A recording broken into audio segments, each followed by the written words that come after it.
Deixa eu conhecer um pouquinho melhor o meu público. Qual a idade de vocês? Fala para mim nome e idade.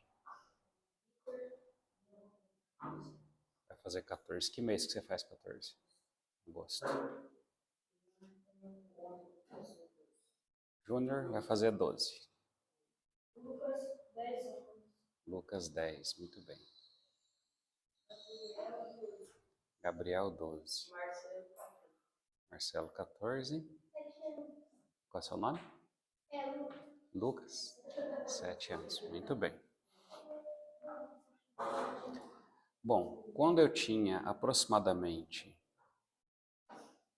acho que eu tinha menos de 10 anos, não lembro a idade certa, mas era menos de 10 anos. Foi o meu primeiro contato com o Evangelho.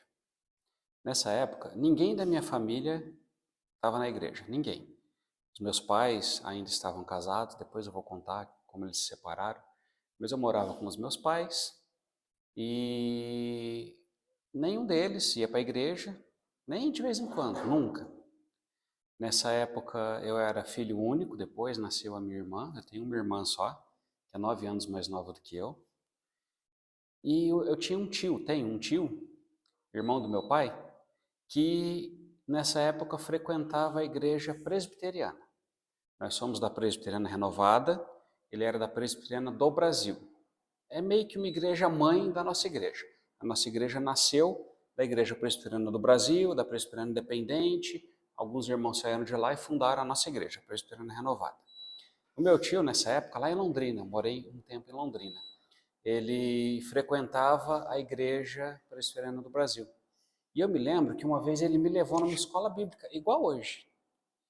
E eu nunca mais esqueci, nunca mais. Foi um dia só uma vez, que eu fui numa aula, igual a aula de hoje, e a professora leu um versículo e explicou um pouquinho sobre aquele versículo. Aquele versículo eu nunca mais esqueci, marcou a minha vida. Eu vou ler para vocês. É João 15,16. Esse versículo é Jesus falando para os discípulos. E entre vários ensinamentos que Jesus falou naquele dia, Jesus disse assim para os discípulos. João 15,16. Não fostes vós que me escolhestes a mim. Jesus estava dizendo, não foram vocês que me escolheram. Pelo contrário, eu vos escolhi a vós outros, e vos designei para que vades e deis frutos, e o vosso fruto permaneça, a fim de que tudo quanto pedirdes ao Pai em meu nome, Ele vô-lo conceda. E a professora explicou para a gente, olha, não foi vocês, não fomos nós que escolhemos Jesus. Na verdade, foi Jesus que antes da gente nascer, já tinha nos escolhido.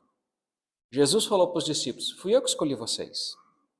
E eu vos designei para que vocês, durante a vida de vocês, frutifiquem, produzam fruto, falem do meu amor, falem de Jesus, de Deus para as outras pessoas. Eu escolhi vocês para isso, para que vocês frutifiquem. Aquilo nunca mais saiu da minha cabeça. Não foi eu que escolhi Jesus, foi Jesus que me escolheu.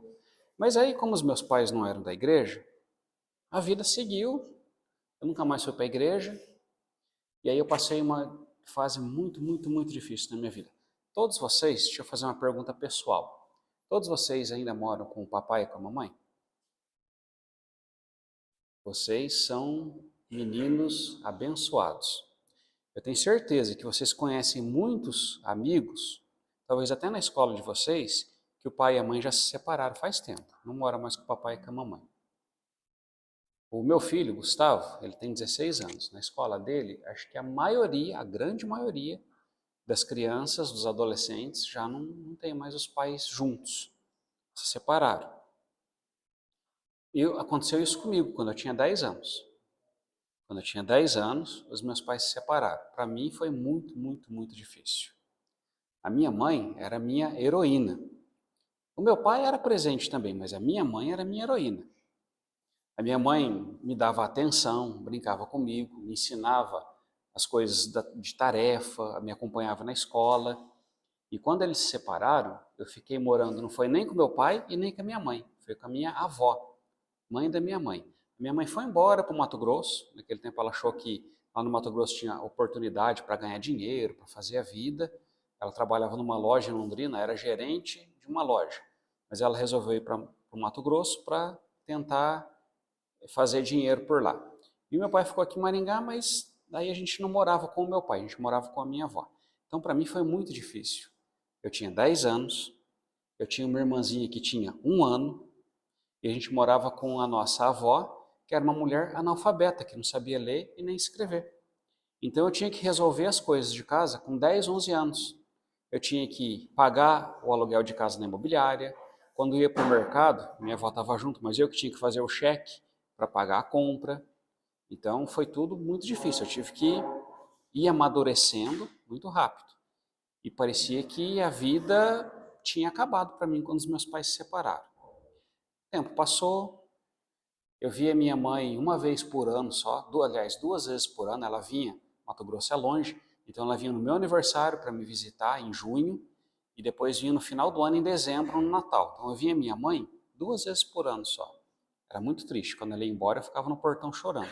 Eu sabia que ia demorar mais 6 meses para mim ver a minha mãe de novo.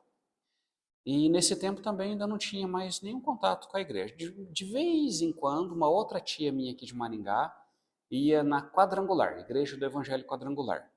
Então, de vez em quando, a gente pegava o ônibus e ia nos cultos de domingo. Eu lembro que eu ia com os colegas meus, a gente ia mais para fazer bagunça.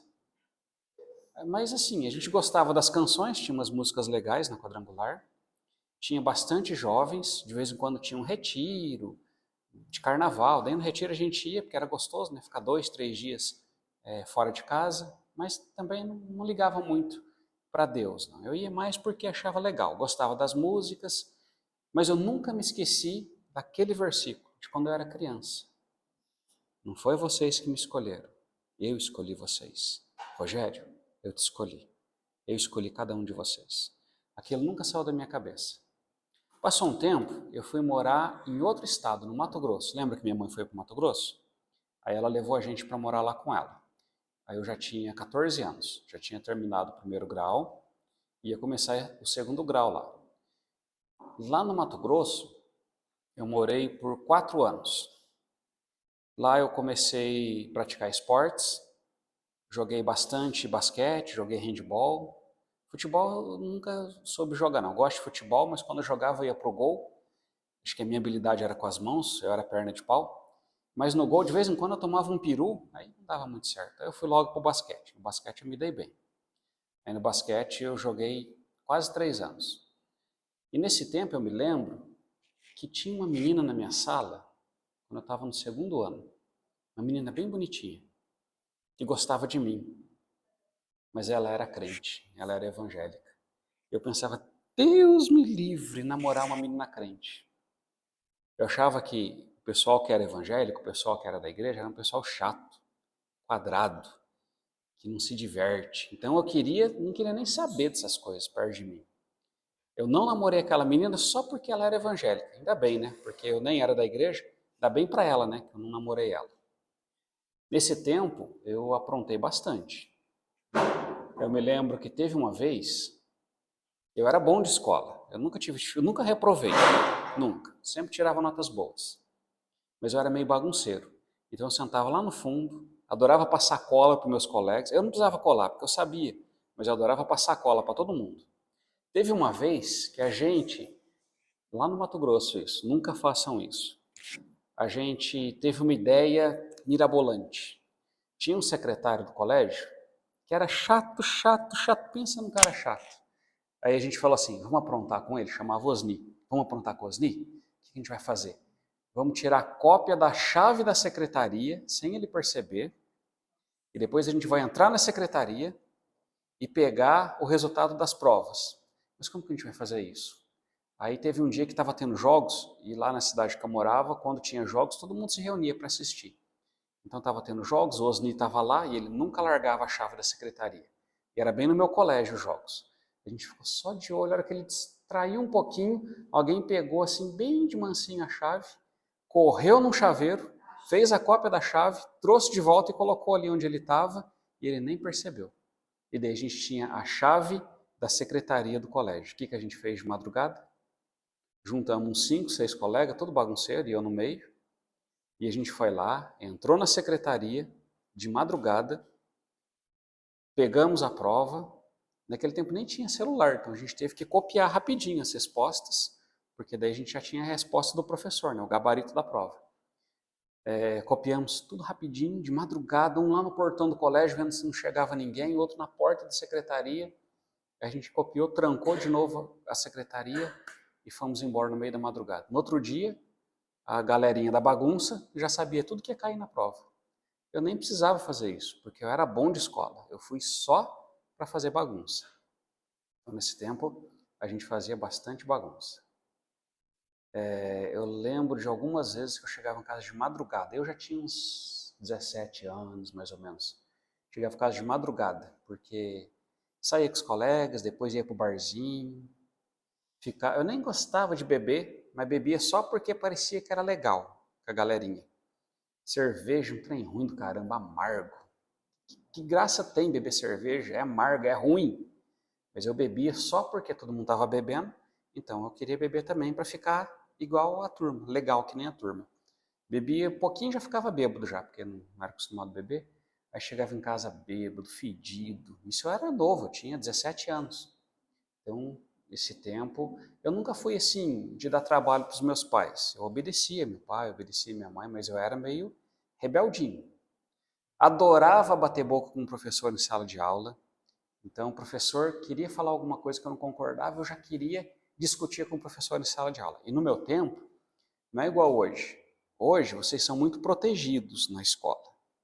No meu tempo, não. No meu tempo, o professor era bravo mesmo. O professor mandava para a secretaria, pegava a suspensão, e se não estudasse e não tirasse nota, reprovava mesmo. Se reprovasse numa matéria, reprovava em todas. No meu tempo era bem difícil. Ainda assim, eu gostava de bater boca com o professor. De vez em quando ia conversar com o secretário do colégio. Mas aí o tempo foi passando. Eu morava numa cidade lá no interior de Colíder, no interior de Mato Grosso, cidade chamada Colíder, uma cidade pequenininha, tipo, não era nem Sarandi, tipo Marialva mais ou menos, uma cidade bem pequena. E aí, depois de 3 anos que eu morava lá, que nós estávamos lá, a gente se mudou para a capital do Mato Grosso, Cuiabá, uma cidade bem grande, maior do que Maringá. E daí, lá em Cuiabá, eu fiquei mais 1 ano. Lá aconteceu algo que aí foi realmente a mudança de vida para mim. Quando a gente chegou na cidade, a gente não conhecia ninguém, e teve um pastor que nos conheceu e que resolveu nos ajudar, sim, nem sabia quem que era a gente, mas resolveu nos ajudar. Ajudou a gente a encontrar uma casa para alugar, depois ajudou a arrumar emprego. Ele chama Donizete, um pastor bem gente boa. De uma igreja bem pequenininha, dessas igrejas pequenininhas que faz um barulhão. O tipo de igreja que hoje eu nem gosto, eu gosto de igreja mais tranquila. Mas naquele tempo eu conheci Jesus numa igreja daquelas bem barulhenta mesmo, bem sapatinho de fogo, bem pentecostal, pentecostal ao extremo. E foi lá que eu conheci Jesus. Então esse pastor foi muito, muito simpático conosco. E eu comecei, sim, por educação, comecei a frequentar os cultos junto com ele. Ele passava em casa para buscar a gente. E aí minha mãe não ia muito não, ia mais eu. Eu ia com ele. E eu comecei a prestar atenção. A palavra de Deus começou a entrar no meu coração de novo, mais uma vez. Lembra que quando eu era criança, a palavra de Deus entrou no meu coração com um versículo? Não foi vocês que me escolheram? Eu escolhi vocês? Depois, então, lá já quando eu já era jovem, devia ter uns 18, 19 anos, uns 18 anos. Aí eu comecei a frequentar alguns cultos e a palavra de Deus de novo começou a cair no meu coração. Aí eu me lembro que teve um culto específico que a gente foi numa igreja um pouco maior. A igreja dele era uma igreja pequenininha, eu fui com ele numa outra igreja maior, mais ou menos do tamanho da nossa. E naquele dia estava tendo uma situação que o pastor, enquanto estava pregando, levantou uma pessoa possuída por demônio, uma pessoa endemoniada. E ficou bravo, esbravejando e gritando, foi para cima do pastor, as pessoas foram tentar segurar, o pastor só falou assim, não precisa segurar, pode deixar. Porque Sobre mim está a presença de Deus, e o inimigo não pode tocar. Pode soltar ele. Aí soltaram, o pastor falou, quer ver como o inimigo se rende diante da presença de Deus? Ele falou assim, sobe aqui. Aí ele subiu lá no palco, igual a nossa igreja, esbravejando e tal. Aí o pastor perguntou quem que ele era, ele falou que era uma legião, porque eram vários demônios que estavam naquela pessoa. Aí o pastor falou, irmãos, eu não vou nem ficar perdendo tempo não. Só vou mostrar para vocês como que até os demônios, por mais que eles se achem poderosos, eles se dobram, eles se rendem diante do nome de Jesus. E eu lá no culto assistindo. Aí ele falou assim, demônio, eu te ordeno agora em nome de Jesus, se ajoelhe. Aí o demônio resistiu, mas se ajoelhou, com as mãos para trás assim. Aí o pastor orou e a pessoa foi liberta. Nem sabia o que estava acontecendo direito, quando o demônio saiu da pessoa. Mas aquilo para mim foi um impacto tão grande, eu fiquei pensando, puxa vida, como Deus é poderoso. Diante do nome de Jesus, até o demônio se ajoelhou. Aí eu tomei uma decisão. Falei, eu quero seguir Jesus. Eu quero esse Jesus para a minha vida. Eu fiquei pensando, o próximo culto que tiver, e o pastor fizer um apelo, quem quer receber Jesus, vem aqui na frente. Eu vou lá na frente. E aí no outro culto, no próximo culto que eu fui, numa igreja pequenininha de novo, bem pentecostal, o pastor no final da pregação falou, irmãos, eu sei que tem alguém aqui que quer receber Jesus. Eu não esperei nem ele falar de novo, já corri lá na frente, levantei a mão, falei, eu quero, pastor. O pastor Donizete, nem era ele que estava pregando, ficou feliz da vida. Era aquele pastor que estava ajudando a gente. Cheguei em casa, contei para minha mãe, contei para minha avó, para minha irmã, falei, hoje eu recebi Jesus. Minha mãe ficou até surpresa, nossa Rogério, mas faz pouco tempo que você está indo na igreja. Eu sei, minha mãe, mas hoje eu entreguei a minha vida para Jesus. Aí eu continuei frequentando a igreja por mais um tempo, e depois a minha mãe resolveu se mudar para mais longe ainda, ela foi lá para o Maranhão. Daqui no Mato Grosso dá mais ou menos 2.000 quilômetros de distância. Para o Maranhão é 1.000 quilômetros mais longe, é 3.000 quilômetros de distância.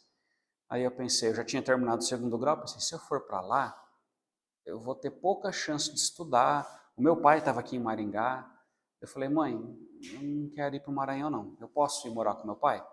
Eu já era grande, né? Ela falou, pode, vai lá, vai para Maringá estudar. Então minha mãe daí foi para o Maranhão, está lá até hoje, a minha irmã também, a minha avó, e eu voltei para trás para morar com o meu pai. Morei com meu pai um tempo, depois com a minha tia, e a princípio eu tinha vindo para cá para estudar, mas acabei nem estudando, porque eu precisava trabalhar, arrumar um emprego. O emprego era difícil, trabalhava à noite, 5 anos eu trabalhei à noite. Então foi bem difícil. Mas quando eu cheguei aqui, não demorou muito tempo, procurei uma igreja, claro, eu ainda não tinha me batizado. Aí qual igreja eu procurei? A igreja que eu ia lá quando eu era jovem, a igreja do Evangelho Quadrangular. Aquela igreja que eu ia com a minha tia, mais porque era legal as músicas e tudo mais, eu pensei, eu vou lá de novo. Aí minha tia começou a me levar, tinha uma quadrangular pertinho de onde eu morava, ali no Jardim América. A líder lá era a pastora Zélia, é até hoje. Então eu comecei a frequentar ali, porque era bem próximo de onde eu morava. Estava bem no comecinho o trabalho, era um salão com poucas pessoas. E aí, com pouco tempo que eu estava ali, eu pensei, puxa vida, o que eu estou esperando para me batizar? Eu creio em Jesus, eu sei que eu vou viver a minha vida inteira com Ele. Eu já entreguei meu coração para Ele. Eu vou ficar esperando o quê para batizar? Já vou batizar logo.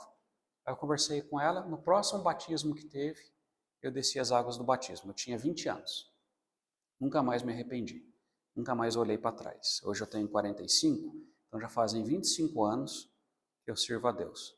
E assim, as coisas para mim sempre foram muito intensas. Quando eu decido alguma coisa, eu vou até o fim. Eu não sou de desistir de nada. Então, isso até assim, as decisões para mim, depois que eu decido, acontece rápido. Se eu quiser trocar de carro, por exemplo, e tiver condições de trocar de carro, se eu falar hoje, acho que eu vou trocar de carro. Daqui 2 dias eu estou com outro carro. Eu não fico pensando, escolhendo. A Liliane, minha esposa, é o contrário. A Liliane é assim, se ela passar na frente de uma loja e ver um vestido, na promoção, ela fala, puxa vida, é o vestido que eu queria comprar e está na promoção. Ela espera mais 3 meses para comprar, daí acabou a promoção, perdeu o vestido. Eu não, se eu passar na frente de uma loja e ver um chinelo que eu quero, eu não vou em todas as lojas procurar o melhor preço, o melhor chinelo. Bati o olho, é o que eu quero, o preço tá bom, comprei e acabou. Então, quando eu resolvi que ia descer as águas do batismo, também foi assim, eu pensei, o que eu estou esperando? Eu já entreguei minha vida para Jesus, eu já estou indo na igreja, é isso que eu quero para a minha vida. Então, eu decidi descer as águas do batismo e foi rápido. Pouco depois que eu me batizei, eu já estava fazendo curso de teologia. Eu pensei, eu quero servir a Deus e eu quero ser útil na igreja. Então eu vou estudar. Aí fui fazer teologia lá na igreja do Evangelho Quadrangular. Lá tinha um curso, ainda tem até hoje, que chama Instituto Teológico Quadrangular. A gente chamava de ITQ. Nesse tempo não existia faculdade de teologia. Tinha o curso que as igrejas davam. Esse curso era um curso que tinha a validade, podia ser um curso básico, de 1 ano, e podia ser o curso médio, igual o ensino médio que a gente faz na escola, tinha o mesmo peso, 3 anos. Falei, não, eu não vou fazer o básico não, vou fazer o médio. Então eu estudei teologia por 3 anos na Quadrangular. Isso era novo, tinha 20 anos. E já estava pregando, ensinando na escola bíblica, cuidava de alguns jovens. Nesse tempo, eu conheci a Liliane, que hoje é minha esposa. A Liliane era da Quadrangular também, a mãe dela, o Luciano, que é meu cunhado, e eles eram de outra igreja e começaram a ir ali, onde eu ia, ali no Liberdade. E aí eu bati o olho na Liliane e falei, nossa, que morena bonita.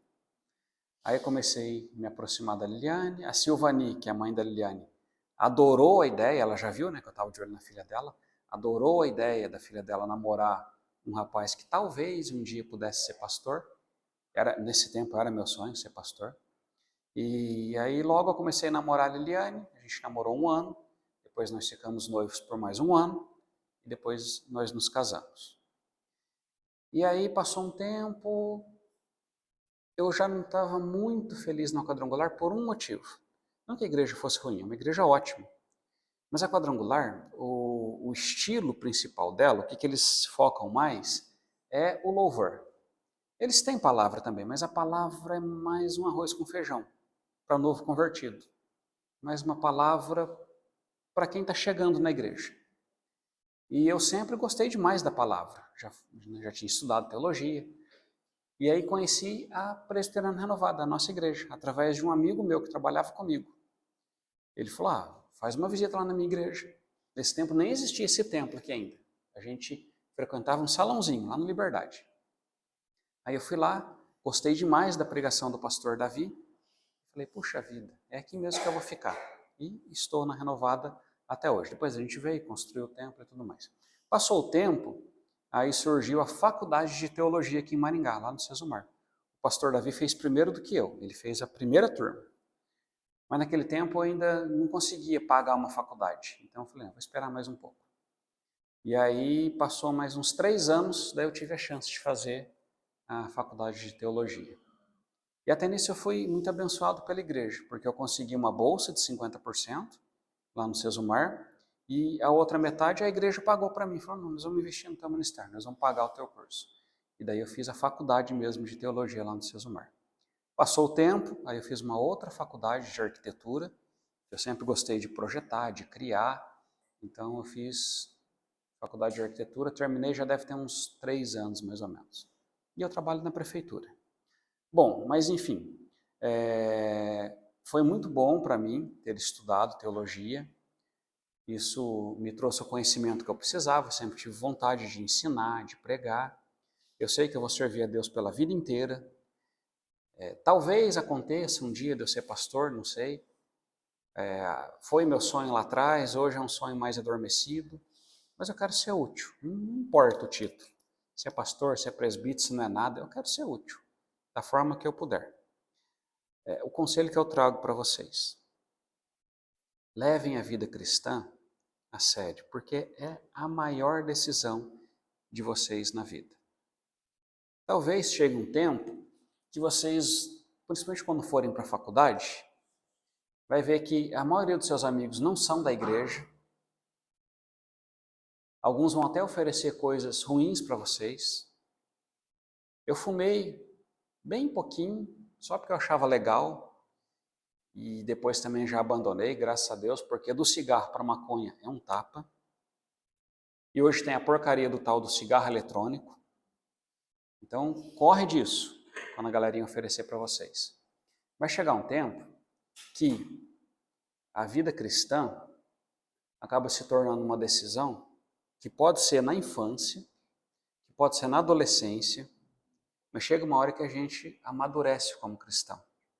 Algumas pessoas nunca olharam para trás. Eu conheço pessoas que, como vocês, nasceram num lar evangélico. Quando nasceram, os pais já eram evangélicos. Eu não tive esse privilégio. Na minha casa, eu fui o primeiro. E demorou muito tempo para depois a minha mãe, a minha irmã ir para a igreja. Muito tempo mesmo. Eu fui o primeiro. E não foi porque eu estava passando aquele momento de necessidade, de desespero. Às vezes as pessoas, você já deve ter ouvido falar assim, quem não vem pelo amor, vem pela dor. Então, para mim foi pelo amor. Eu me apaixonei por Jesus. Só eu na minha casa, mas eu me apaixonei por Jesus. Falei, eu vou seguir Jesus para o resto da minha vida. Mas eu não tive o privilégio que vocês tiveram, de nascer num lar evangélico. Eu não pude olhar o meu pai como exemplo para mim, indo para a igreja, servindo a Deus, a minha mãe. Eu fui sozinho. Por quê? Porque lá atrás, Deus já tinha falado comigo. Eu te escolhi. Não foi você que me escolheu, fui eu que te escolhi. E no tempo certo, realmente a palavra de Deus frutificou. Vocês tiveram um privilégio muito grande de nascer já num lar evangélico. Então, valorizem isso. A fé que vocês aprenderam olhando seus pais, valorizem isso. Isso é muito importante. Vocês não têm ideia de como o mundo, a sociedade, as pessoas que não têm esse conhecimento que a gente tem, como é feio lá fora, como é terrível, como acontecem coisas ruins, horríveis. Se vocês decidirem realmente seguir a Deus, seguir a Jesus por toda a vida de vocês, vocês realmente são jovens privilegiados. Tiveram um privilégio muito grande na vida de vocês.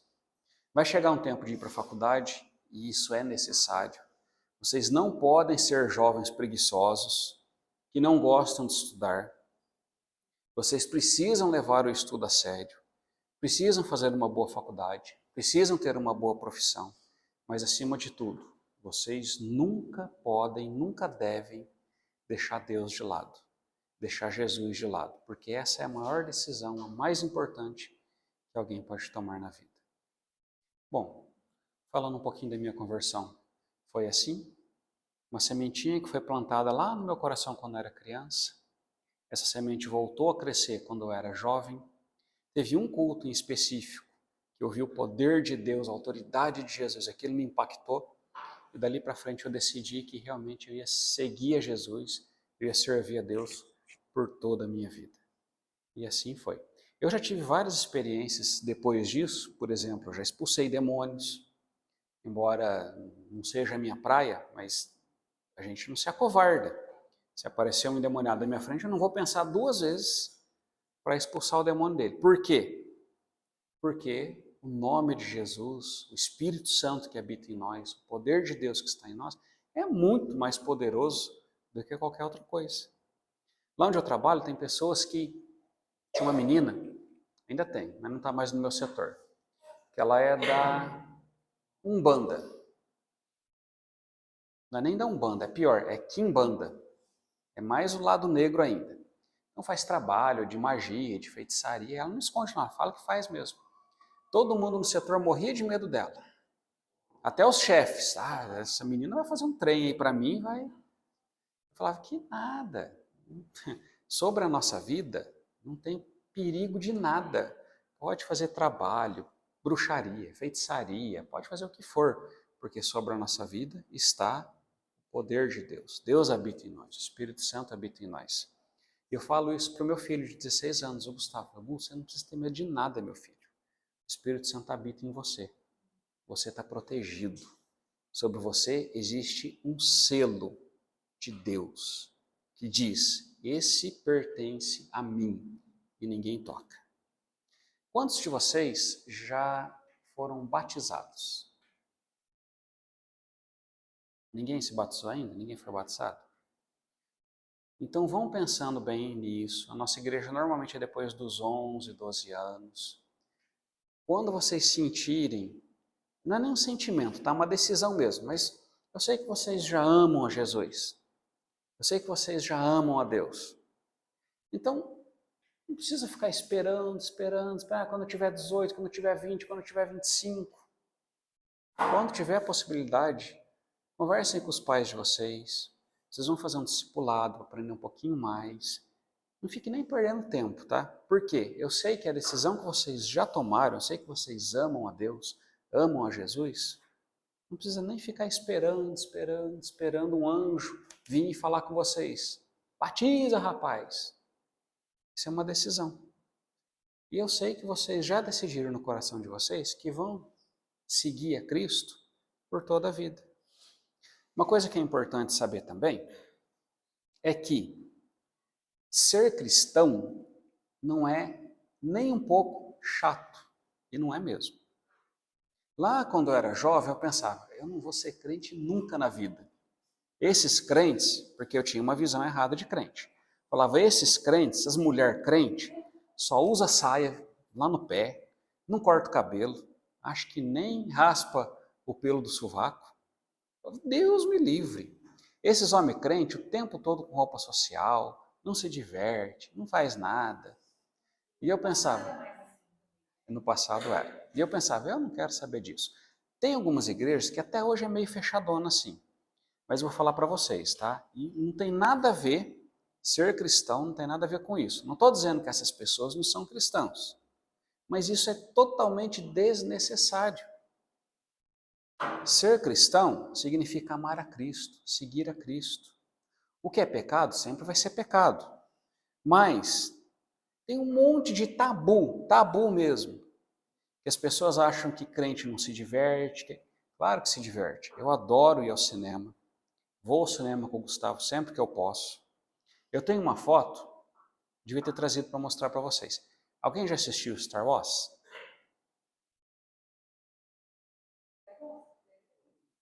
Eu tenho uma foto, o Gustavo se tornou fã de Star Wars por minha causa. Então, lá atrás, já tem uns 10 anos, saiu uma segunda trilogia de Star Wars.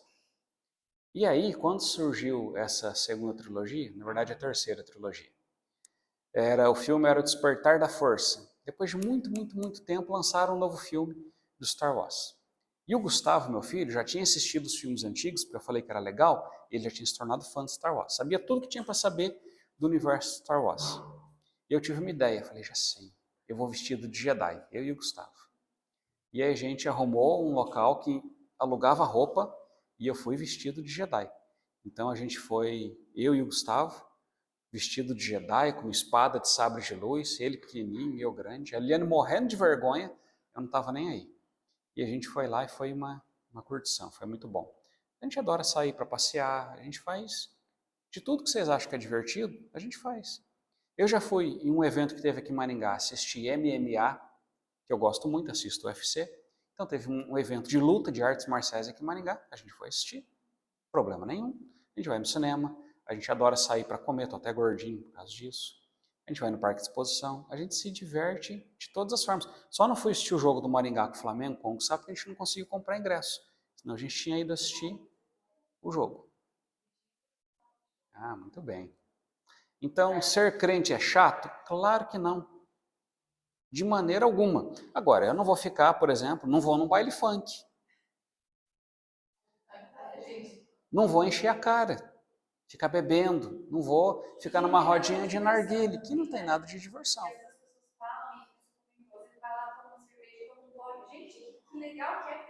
Pois é. E depois ainda fica de ressaca, que é uma porcaria. Lá onde eu trabalho, eu brinco com as pessoas, eu tenho amizade com todo mundo no meu setor. Eu conto piada, só não conto piada besteirenta, feia. Mas eu conto piada, eu me divirto, eu dou risada, eu brinco, eu tiro sarro. Não tem que ser chato, ser crente não é ser chato. Não tem nada a ver uma coisa com a outra. Agora, eu amo a Deus. Deus para mim está sempre em primeiro lugar em tudo na minha vida.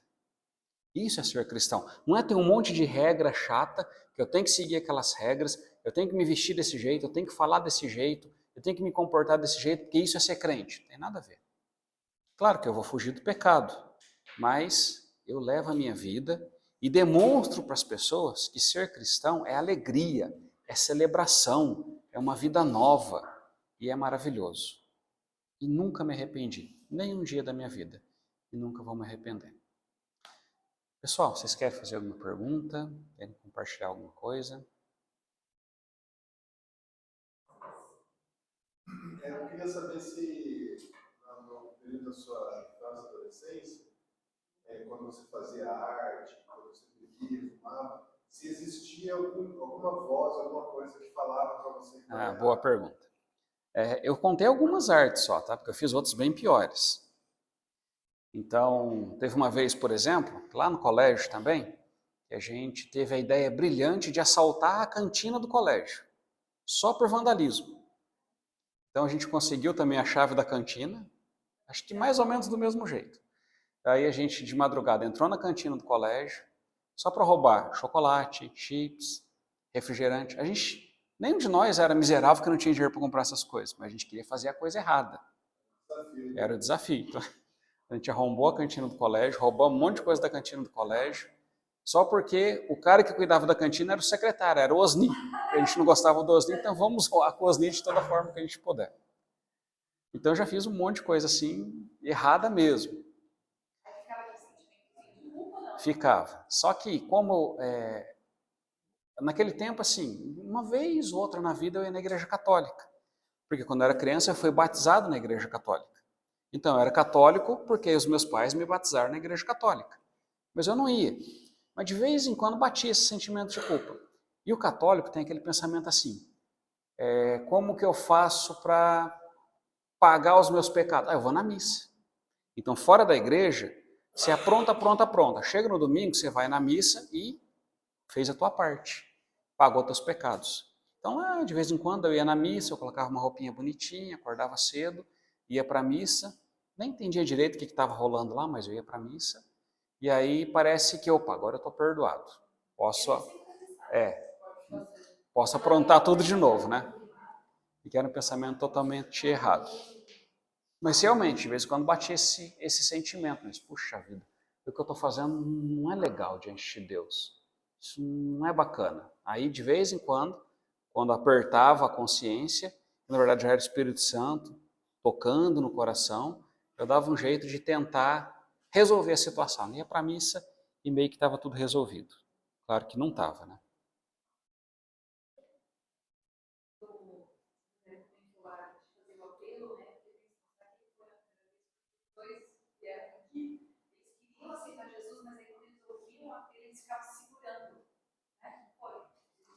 Boa pergunta também. Teve vários apelos que eu tive essa vontade, mas eu me segurava, eu pensava, não, não, não, ainda não estou pronto, não estou preparado, não, não, não. Também. Até que aquele culto me impactou. Falei, não, não, chega, agora no próximo que tiver, eu não vou mais ficar enrolando, não, eu vou receber a Cristo.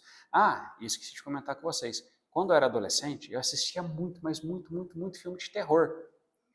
Principalmente aqueles filmes demoníacos. O Exorcista eu assisti quando era criança. Aquilo eu ficava morrendo, e assisti sozinho ainda de madrugada.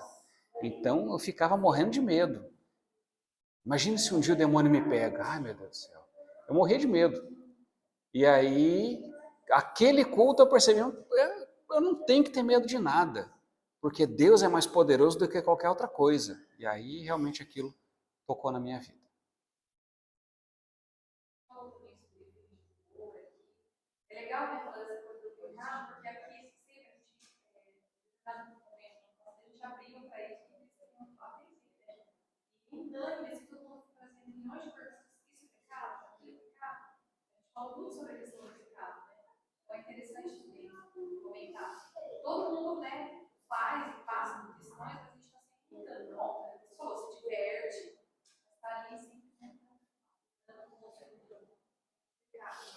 A tem ainda alguns minutinhos, eu não sei se teve já outro ponto, assim, ápice na sua vida com Deus, mas eu imagino que um deles seja a batismo do Espírito Santo.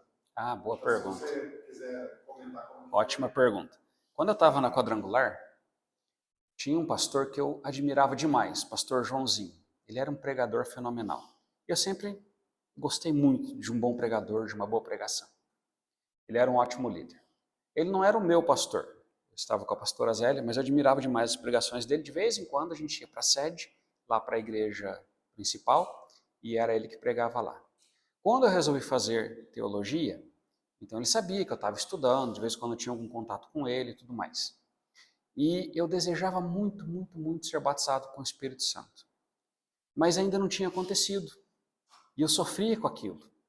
E aí, uma vez eu me lembro que eu cheguei até ele e falei, pastor Joãozinho, eu não sei o que acontece. Eu estou até muito chateado, porque teve um professor dentro da sala de teologia que falou uma coisa que não foi legal. Ele falou assim, na igreja do Evangelho Quadrangular, quem não é batizado com o Espírito Santo não serve para ser obreiro. Não serve nem para ser secretário. Tem que ser batizado com o Espírito Santo. E eu não era. E estava estudando teologia. E já pregava na minha igreja, já dava aula na escola bíblica. E não era batizado com o Espírito Santo. Então eu fiquei me sentindo um lixo.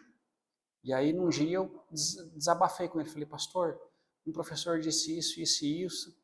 E eu quero muito, pastor, ser batizado com o Espírito Santo, mas não aconteceu ainda.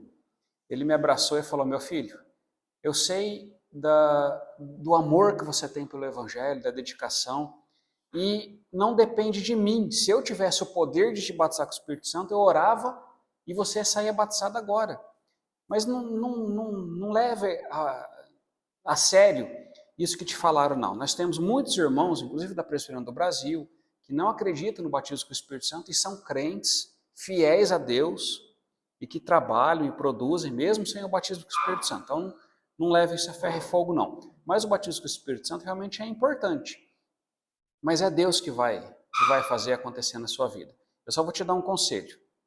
Quando acontecer, não resista, deixa fluir.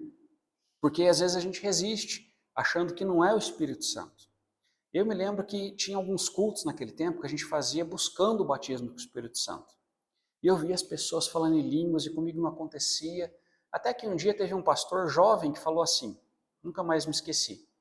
Ele falou, olha, quem fala em línguas é você, não é o Espírito Santo. O Espírito Santo concede as palavras, mas quem pronuncia é você. Então vai ter situações que as palavras vêm na sua mente, vêm no seu coração e você tem medo de falar. Achando que é o Espírito Santo que vai abrir a tua boca sozinho e você vai sair falando em línguas. É você quem fala. Então, quando acontecer, abra a boca e fale, e deixe fluir. Eu fiquei pensando, isso é verdade, né? E aí, quando teve um próximo culto desse, a hora que eu já tinha sentido várias vezes, o Espírito Santo já fluindo em mim. As palavras vinham na minha mente, mas eu não falava, eu tinha medo. Eu achava que era coisa da minha cabeça. Então eu achava que eu ia sair falando sozinho uma hora. E daí naquele culto eu falei, hoje eu vou me soltar. E a hora que vieram as palavras, e eu sabia que era Deus falando na minha mente, eu abri a boca e falei. E aí me soltei. E aí realmente fui batizado com o Espírito Santo. O batismo com o Espírito Santo, falar em línguas, é um dom muito importante. A Bíblia diz que quem fala em línguas edifica-se a si mesmo. Então para que serve o dom de falar em línguas? Para você se edificar. É uma comunhão íntima com Deus, com o Espírito Santo. Então, quase todos os cultos, durante o louvor eu falo em línguas, mas ninguém percebe. Porque o dom de falar em línguas não precisa ser para ficar falando alto, sapateando, levantando a mão e todo mundo está vendo que você está falando em línguas. Não precisa, porque falar em línguas não é para edificar a igreja. O que edifica a igreja é a palavra, é a pregação. O dom de falar em línguas edifica a pessoa. Então, eu não preciso fazer auê, mas eu falo em línguas quase todos os cultos durante o louvor, quietinho no meu banco. Eu estou falando em línguas. Talvez o Gustavo, que está aqui do meu lado, perceba, talvez alguém que está bem próximo de mim perceba, mas eu estou ali. Mesmo que de forma discreta, eu estou me derramando diante de Deus, falo em línguas, adoro a Deus, mas eu não faço estardalhaço.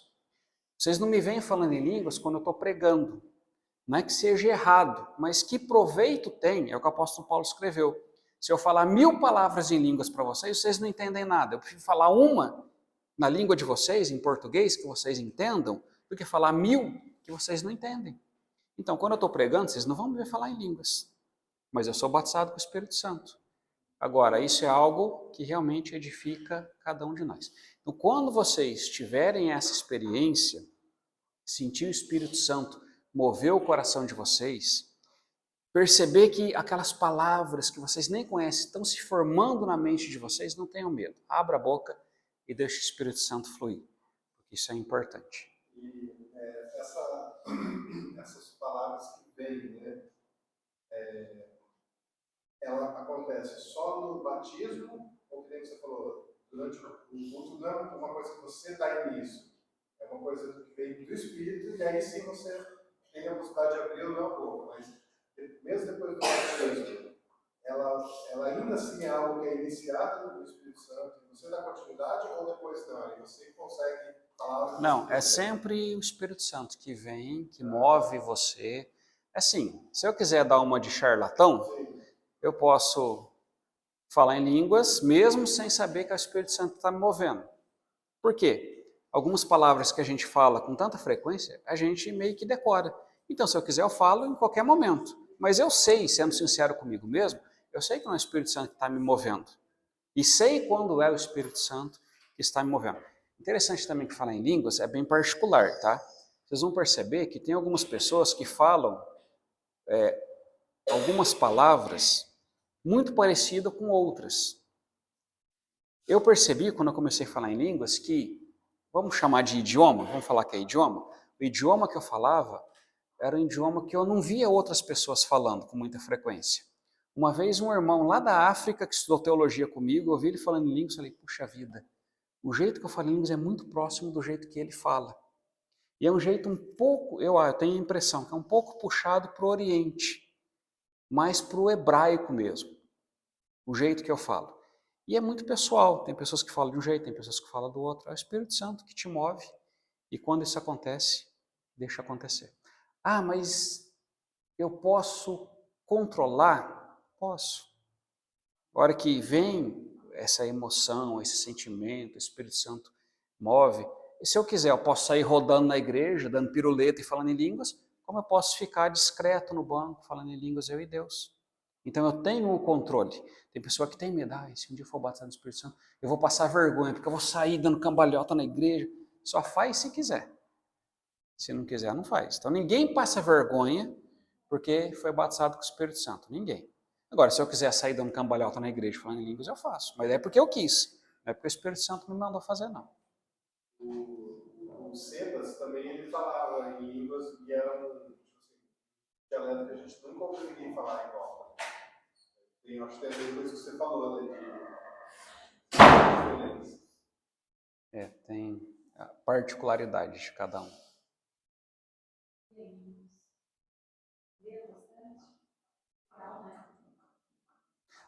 Deixa eu só complementar uma coisa que eu esqueci de falar. Depois que eu me converti, isso é muito importante. Demorou alguns anos para eu conhecer realmente a graça de Deus. Hoje a graça é o que me move. Mas no começo eu era muito assim, tipo militar. Deus é o meu general, eu obedeço. Bato continência e obedeço. Não que isso não seja ruim, quer dizer, não que não seja bom. A obediência é importante. Mas eu não conseguia me relacionar com Deus como o meu pai. Talvez porque o meu pai era um pouco ausente, não sei. Mas eu me relacionava com Deus como Deus sendo o meu chefe, o meu dono. E eu o obedecia. Demorou para mim entender que Deus era o meu pai, que Deus me amava como um pai, que Deus me entendia, me compreendia como um pai compreende o seu filho. Que Deus me perdoava como um pai perdoa o seu filho. Então, meu relacionamento com Deus no começo foi muito assim, durante uns 2 anos. Foi muito assim, de cumprir o que eu tinha que fazer, de cumprir regras. Então, eu tinha que ir para a igreja, eu era o primeiro que chegava na igreja. Não faltava nenhum culto. Era impecável. Então, até me achava um pouquinho arrogante com isso, né? Até era um pouquinho fariseu com isso. Até um dia que eu percebi que Deus não era o meu chefe. Deus era mais, Deus era o meu pai que me amava. Isso faz toda a diferença. Então, hoje eu sou pai de 3, o Gustavo e as meninas. Não importa se o Gustavo é o aluno mais inteligente da sala ou não. Não importa se ele tira as melhores notas ou não. Eu tenho orgulho do Gustavo. Muito orgulho dele. Por quê? Porque ele é meu filho. Porque eu amo ele. Eu tenho o maior orgulho das meninas. E elas são às vezes chata, inconveniente, mimada, como toda criancinha pequena. Às vezes a Manuele mal-humorada que só ela, chatinha que só ela. Às vezes a Júlia teimosa, teimosa. Mas eu morro de amor por elas. Eu tenho orgulho delas. Elas são a minha paixão. Por quê? Porque elas são minhas filhas. Porque eu as amo. Porque eu sou o pai delas. Demorou para mim entender que Deus me amava dessa forma. Deus olha para você e Deus tem orgulho de você. E Deus te ama. E Ele te perdoa, e Ele te compreende. E Ele deseja muito que você também deseje estar com Ele, porque Ele deseja estar com você. Ele deseja muito que você também o ame, porque Ele te ama. Porque você é perfeito, porque você é bonito, porque você é inteligente. Ali, apesar de você ser tudo isso, é principalmente porque Ele é seu pai. Porque Ele decidiu ser o seu pai. Porque Ele te escolheu. Porque você é filho dele. Demorou para mim entender que o meu relacionamento com Deus era um relacionamento de pai e filho. Muito maior do que o relacionamento que eu tenho aqui com os meus pais. Muito mais profundo do que o relacionamento que eu tenho com os meus filhos. O amor que Deus sente por você é um amor que não dá para a gente descrever. Deus, querendo falar um pouco sobre isso na Bíblia, Ele fala, quando o povo dele achava que Ele tinha abandonado, Deus fala assim, por acaso uma mãe pode se esquecer do seu filhinho que ainda amamenta, o bebezinho? Por acaso uma mãe é possível que uma mãe se esqueça do seu bebezinho que ainda amamenta? Aí Deus falou, mas ainda que fosse possível, eu não me esqueço de vocês. Eu jamais me esqueço de vocês. Então lembra que o principal relacionamento que nós temos com Deus é um relacionamento de pai e filho. Deus é o melhor pai do mundo, que nunca vai deixar de te amar e que nunca vai te abandonar. Demorou um tempo para mim perceber isso, mas quando eu percebi e descobri a graça de Deus, isso também mudou tudo na minha vida. E esse entendimento coincidiu com você se tornar pai ou não? Não, veio antes. Veio antes, mas quando eu me tornei pai, só reforçou. Meninos, tanta coisa legal, né? Tanta mensagem importante, né? Que a gente colocou para destacar, principalmente essa última, né? Deus é o nosso pai. A gente conversou, lembra, semana passada, né? Que a gente estava no nosso retiro. Deus não é avô, Deus é o nosso pai, e é um relacionamento íntimo, né? Conosco. Então, busquem esse relacionamento com Deus. Que preciosidade, né? Ouvir esses testemunhos, poder entender como Deus trabalha de formas diferentes na vida da gente. Né? Cada um teve uma história diferente. Mas Deus, Ele olha para a gente como indivíduo, né? Então, como o Rogério falou, Ele ama vocês do jeitinho que vocês são. Então, não resistam. Mas, eu vou ideia. Não, eu quero só agradecer a atenção de vocês. Para mim foi um privilégio muito grande.